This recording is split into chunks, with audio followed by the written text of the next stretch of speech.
The Commanders got stronger this offseason, but nobody gained more than quarterback Jayden Daniels. That and more right now on Locked On Commanders.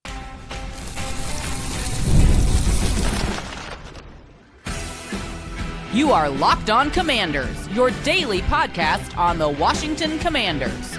Part of the Locked On Podcast Network, your team every day. This is Locked On Commanders. I am David Harrison, your guy on the ground covering the Washington Commanders, doing it here for you 5 days a week, but also covering the Washington Commanders locally for WUSA9.com and for Sports Illustrated's CommanderGameDay.com. I want to thank you for making Locked On Commanders your first listen or review today and every day, whether you are an everydayer or you're just checking us out today. I appreciate you. To the everydayers who come through for every single show, a special thank you goes out to each and every one of you. And if you haven't already, please make sure you are subscribed for free on YouTube or wherever you're listening to today's episode, on which we're going to talk about fans getting more than just stadium upgrades, the front office stacking long-term wins. But first, we're going to start it all off with the players who gained the most from the Commanders this offseason. All of that on today's episode of Locked On Commanders, part of the Locked On Podcast Network, your team every day. And it's brought to you by Game Time. Download the Game Time app, create your account, use the code LOCKEDONNFL for $20 off your first purchase. My wife and I just caught a show this week thanks to Game Time, so make sure you're taking advantage of everything going on there. Smart planning is great, but it's even better when it helps your future franchise quarterback, potentially already calling him the franchise quarterback, Jayden Daniels, thrive. Which Commanders players have gained the most from this team's offseason moves? That is the first question on today's episode. We're going to talk about our offseason winners from the Washington Commanders 2025 offseason efforts, and you got to start with quarterback Jayden Daniels, who it's kind of ironic because it's a gift that it gives, but also a gift that receives, because certainly we can point to several moments last year during the season where Jayden Daniels, very much so the reason, the catalyst for the Washington Commanders getting wins. So certainly the franchise benefiting from him and his ability, mentality, maturity, poise, and all that stuff. But this offseason, certainly Jayden Daniels, one of the biggest, if not the biggest winner from what the Commanders did this offseason, starting first and foremost with the line up front, right? Benefiting from all the offensive line upgrades, projected to benefit from left tackle Laremy Tunsil coming in, 5-time Pro Bowler, and it's really no shade at Brandon Coleman, right? I've said multiple times on this show, every day you'll remember this, that Brandon Coleman, for a third-round rookie left tackle, I think he did a very good job. I think he showed a lot of potential, really strong anchor, all of that good stuff. Very, very resilient young man. Talked to him after some tough competitions, some really good competitions, and he's always looking for ways to get better out of a good game, and he was never too down on himself after, I don't want to say a bad game, but after some struggles, always looking for ways to learn. And so I think Brandon Coleman did a very good job as a third-round rookie left tackle. I think he's going to do a very good job as a second-year lineman, as an interior left guard. But Laremy Tunsil, certainly a massive upgrade at that position just because of who he is, who he's been, and what he brings to the table. So that move alone already going to benefit Jayden Daniels. But then you move Brandon Coleman inside. It allows them to shift Nick Allegretti, at least so far in the OTA's mandatory minicamp. That's what it's looked like, is Nick Allegretti over on the right side playing in place of Sam Cosmi while he rehabs from his injury. And then they spend first-round draft capital on Josh Connerly Jr., who's going to come over, play the right side after playing the left side in Oregon for his entire collegiate career. Moving over to the right side, Andrew Wiley's going to be there to, one, help usher him into that right tackle position, but also help rotate in with him or potentially play for him while he continues to get his feet under him on that right side. So the Washington Commanders have some stability, but also some potential to upgrade across the line until Sam Cosmi comes back. And then when Sam Cosmi comes back, unless this line just really clicks and turns into a world-beating offensive line, you assume is going to get even better once that time comes. So that alone right there, quarterbacks, when you talk about weapons being quarterback's best friend, protection, I think has to be right up there as quarterback's best friend. And you saw the amount of times that Jayden Daniels had to scramble last year to avoid pressure, get out of sack opportunities for the defense, things like that. Having a better front line is going to certainly help him do what he needs to do. And then you talk about the weapons as well, going out there and trading for Deebo Samuel during the offseason. So they make a trade to increase the offensive line. You also make a trade to increase the amount of weapons and the caliber of weapons you have out there. So now you got Terry McLaurin as your number one, Deebo as your number two, who's a little bit of a Swiss Army knife, can play out of the backfield, the slot, he can play outside as your Z. He can do all kinds of different things for your team. Runs like a running back, plays like a running back, but catches like a receiver. And you love all the things that they're going to do now. And even not in addition, but Luke McCaffrey and the growth that he's already shown to the coaching staff, the growth that we've been able to observe during OTAs and mandatory minicamp, Jayden Daniels certainly is going to benefit from that as well. So even some of the things that aren't necessarily moves, Jayden Daniels still winning from the offseason because of what Luke McCaffrey was able to do during his offseason. More on Luke here in just a little bit. And, Jalen Lane, you love the addition of Jalen Lane. I know a lot of people are excited about Ja'Cory Crosskey-Merritt. I'm certainly one of them. Some people more excited than I am, I guess, thinking that he's going to be like RB1 here this season. I mean, never say never, right? I'm not quite there with you yet if you're dancing to that tune, but certainly excited for what Ja'Cory Crosskey-Merritt could potentially bring. Second year for Ben Sinnott, so on and so forth. So Jayden Daniels certainly benefiting from all that. And then you have to talk about the coaching staff, right? The entire coaching staff coming back for a second year. I mean, that's just unheard of, right? I don't know that I've ever, to reinforce the term unheard of, I don't know if I've ever heard of a coaching staff having this much success, whether it be year one, year two, whatever it is, and not losing even one guy, right? Like not even losing one dude. Cliff Kingsbury is back. Brian Johnson, the pass game coordinator, is back. Tavita Pritchard, quarterback coach. David Blau, assistant quarterbacks coach. Anthony Lynn, run game coordinator. And, you might say, well, what does a run game coordinator benefit the quarterback? Well, Anthony Lynn is going to have another opportunity to work with Cliff, work with these running backs, work with the O-line coach, be like, okay, how do we unlock this run game, not just for the first half of the season like we saw last year, but for the entirety of the season? How do we make this running game part of our real, full-fledged attack and not have to lean on Jayden the way that we did in 2024? And if they can unlock that, obviously the run game is going to help out the quarterback as well. More national spotlight in year two. You already see Jayden out there getting every interview request under the sun, right? NFL Offensive Rookie of the Year. But at the same time, people also love his personality. As reserved as he is, like when he does talk, he's got a very charismatic personality. So he's kind of got that good balance of personality. But he's a Nike athlete, right? He's already taken advantage of some of these endorsement opportunities, yet still showing up for OTAs, still showing up to work out with his teammates and with his coaches and all that stuff. But more national spotlight, 5 primetime games, 10 national broadcast games. He's going to help make history in the NFL by playing the first game over their regular season game in Spain, do all these things. So a lot of opportunities this year for Jayden as well.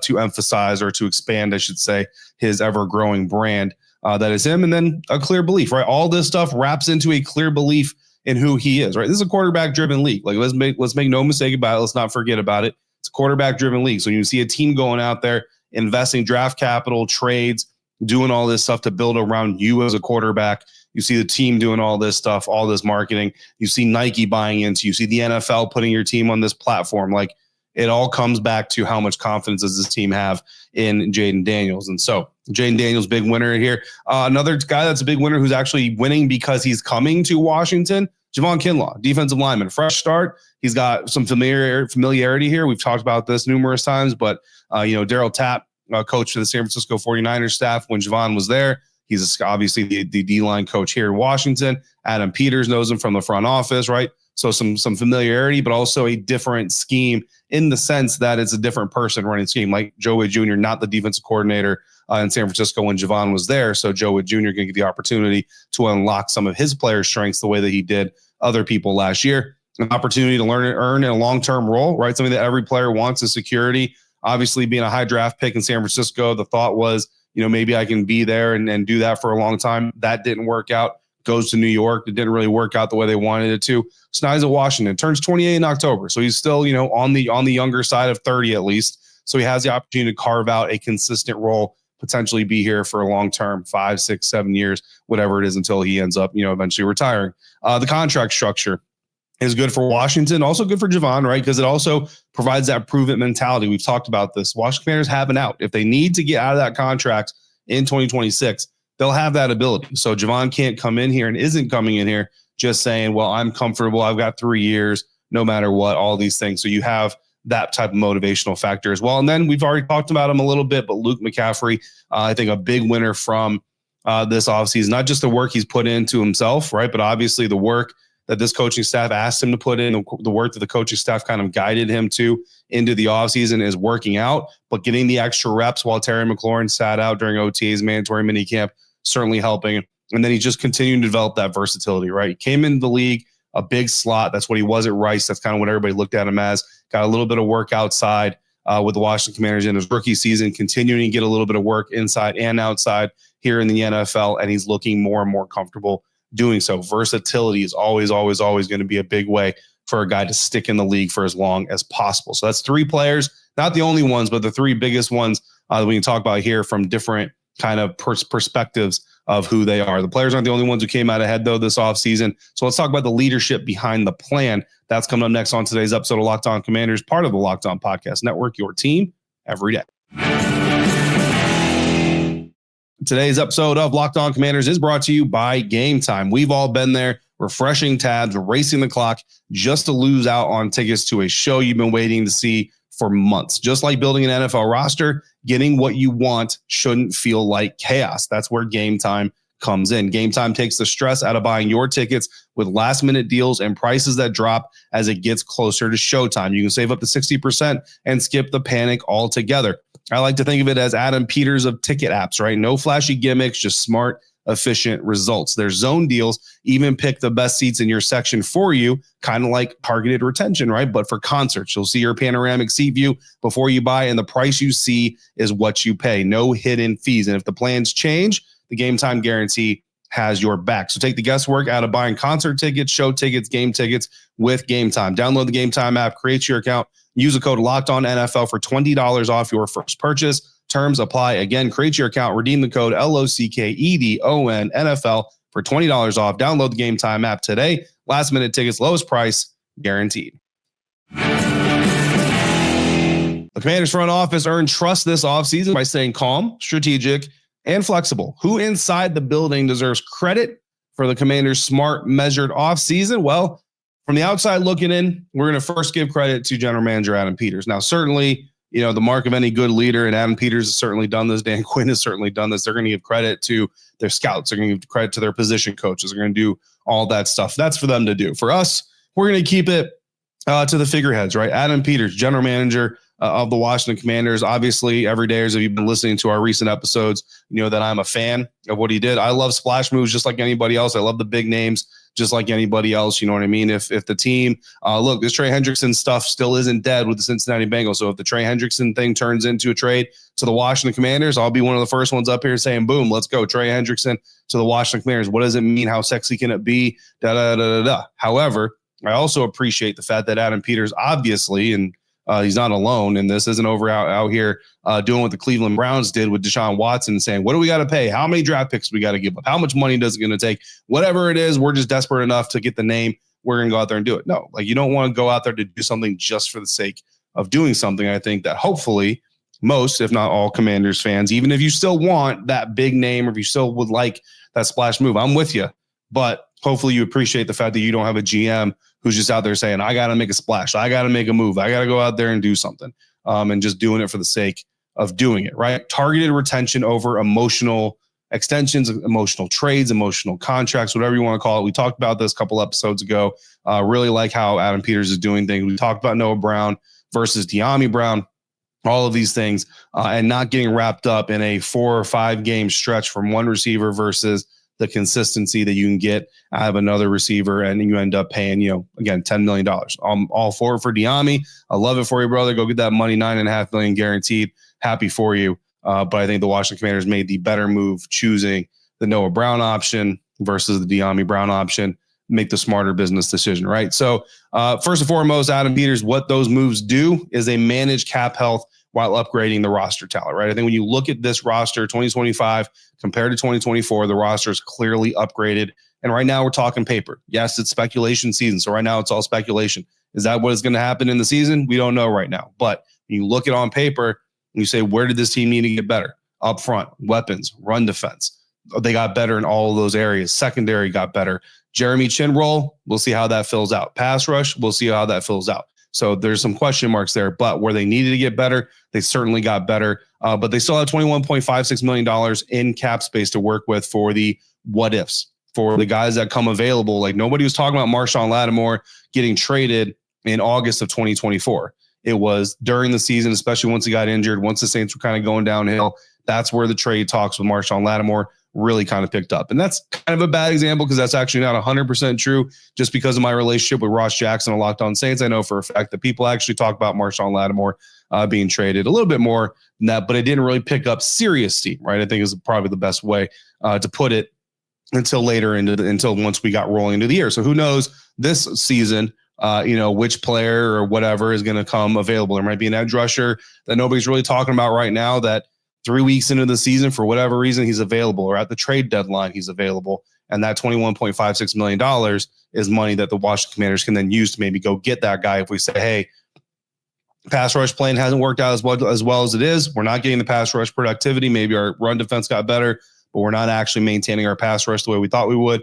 Let's go ahead and make a move here for this guy who's now available, wasn't available in July or August, right? So you love having that flexibility. But then further down the road, $78+ million projected in cap space in 2026. No dead money currently on the books. The largest cap hit on the contract or on the roster next year right now is Deron Payne at $28 million. The team can save north of $16 million if they decide to move on from him. I'm not saying that to advocate for them moving on from him next year already. Like we haven't even, dude hasn't even taken a snap in 2025. We're already talking about releasing him in 2026.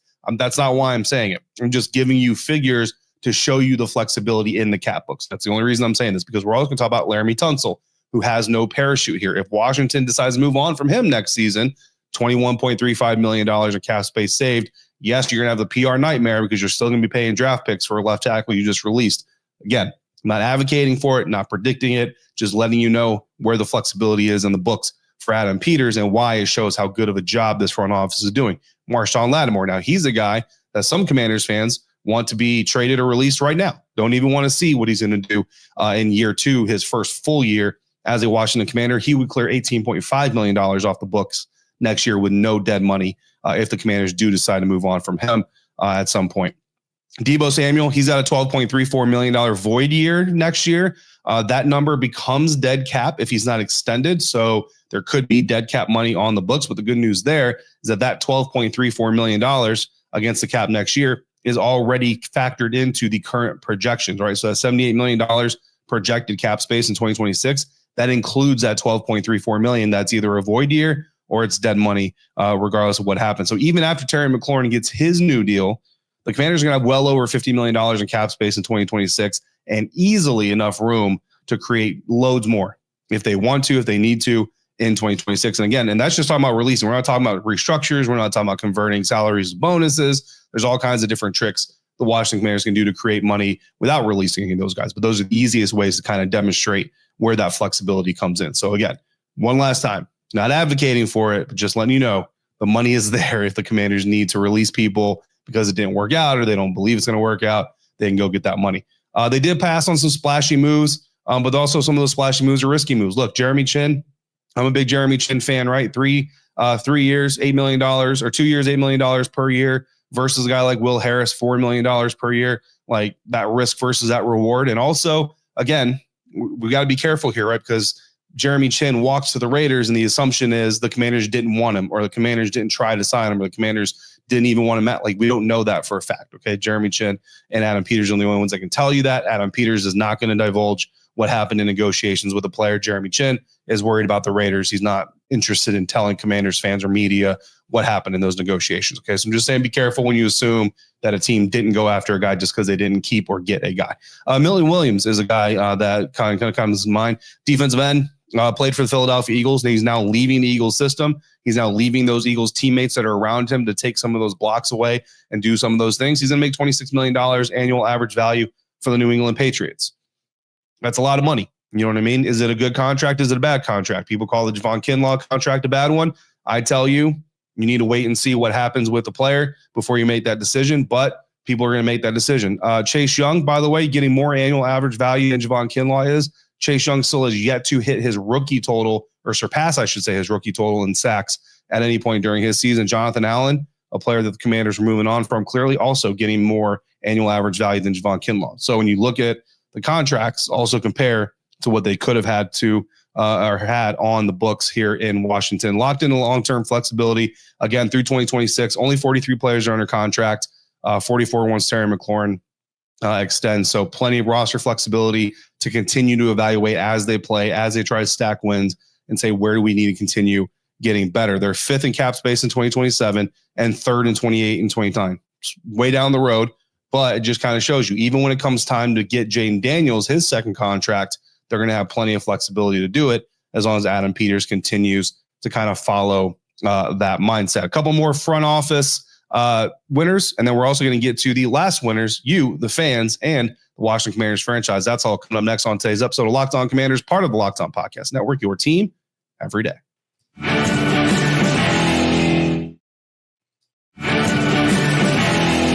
Two more front office winners from the offseason. One of them's got to be head coach Dan Quinn, right? For all the moves that Adam Peters didn't make, for all the smart spending he's doing and not doing, Dan Quinn certainly is benefiting from that, as well as he and his staff continue to build things, retaining your entire coaching staff. Again, it's just such a rarity. If the Commanders have even close to the amount of success they had last year, this year, don't expect that to happen again. It's including, and they actually added assistant special teams coordinator, Brian Schneider. So that gives them an heir apparent, in case they lose special teams coordinator Larry Izzo. So you have that kind of succession plan in place potentially. They're building a cohesive culture and environment without a media spectacle, right? And for Commanders fans, I feel like you should be a little bit relieved of that. You're not having a whole lot of drama during the offseason, a whole lot of like, oh, what's over here or what's over there. It's just kind of just business as usual, right? And sometimes it makes for a little bit less, entertainment in some ways, shapes, or forms. But I think certainly you would like to have the good news versus the bad news. In this offseason, you like that they've kind of taken steps to try to form that defensive identity, right? Dan Quinn has been getting asked questions about fixing his run defense for years now.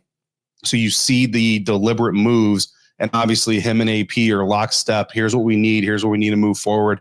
And they go out there, get bigger on the defensive line, get better run defenders, things like that. And the question again, is it going to come at the expense of the pass rush? And is it actually going to improve the run defense enough to warrant the potential expense to the pass rush? We'll have to see that once the season gets here. Cliff Kingsbury, another big winner.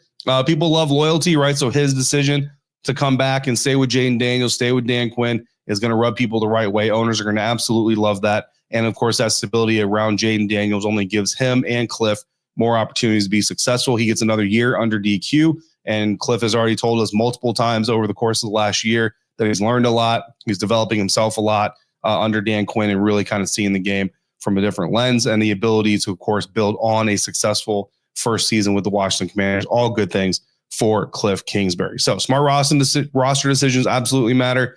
Keeping that coaching staff intact absolutely matters, but building trust off the field also matters.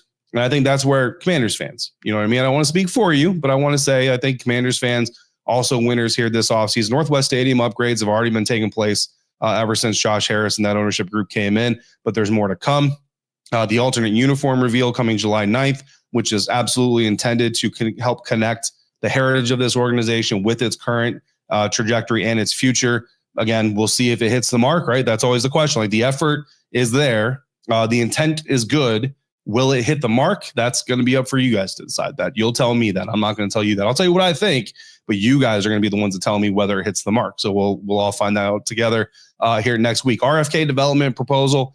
Certainly that's moving forward, incrementally at times it looks like, and certainly without, or with its own share of drama. That's where the drama is coming in. But again, that drama is better than legal and, who's breaking this law and who's breaking that law. Again, the primetime games, national relevance is back. It's going to make it easier for every Washington Commanders fan to see more burgundy and gold, whether you're local or whether you're out of market and having to watch it on television. You're going to get more opportunities to see your team play because of everything that's going on. So I think fans are certainly winners this offseason. And of course, the franchise, right? The brand perception is shifting, right? You had a toxic organization. Now you've got a competent organization.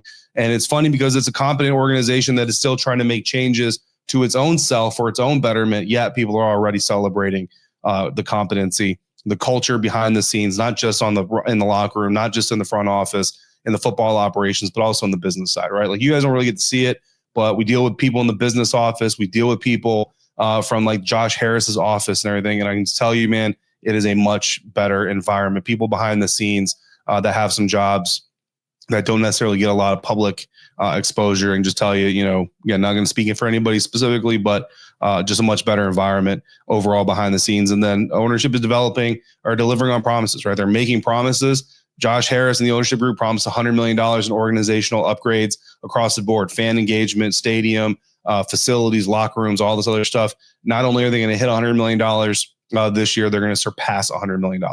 I want to say this year, but within the next 12 months, they're going to surpass that mark. So not only delivering on their promise, but actually overshooting their promise. So that's our winners episode for the offseason here, and that's the winners so far, right? As we get through the rest of the season, we'll see who the real winners are, of course, but that's going to do it for today's episode. Next time on Locked On Commanders, we'll continue our coverage of this team, even during this period. There's not a lot of real news, so yeah, speculation season. We're going to continue to speculate as accurately as possible, using as much of on-field and in the building knowledge as possible. That's coming up on Locked On Commanders. In the meantime, if you got questions or comments, you can text them to me directly. Becoming a Locked On Commanders insider, join subtext.com/Locked On Commanders. Thank you for making Locked On Commanders your first listen today and every day. For your second listen, check out Locked On NFL Scouting as Washington builds a smart, sustainable contender through culture, cap control, and coaching continuity. Kyle Krabs and Joe Marino are going to break down how strategic roster moves shape the future across the league. Find Locked On NFL Scouting on YouTube or wherever you're getting this podcast. Thank you, as always, for making Locked On Commanders your first listen. To the everydayers, I see you, I appreciate you, and I thank you every single day you come through. Until next time, stay safe, be kind to one another, enjoy your Independence Day, and we will talk again soon right here on Locked On Commanders, part of the Locked On Podcast Network, your team every day.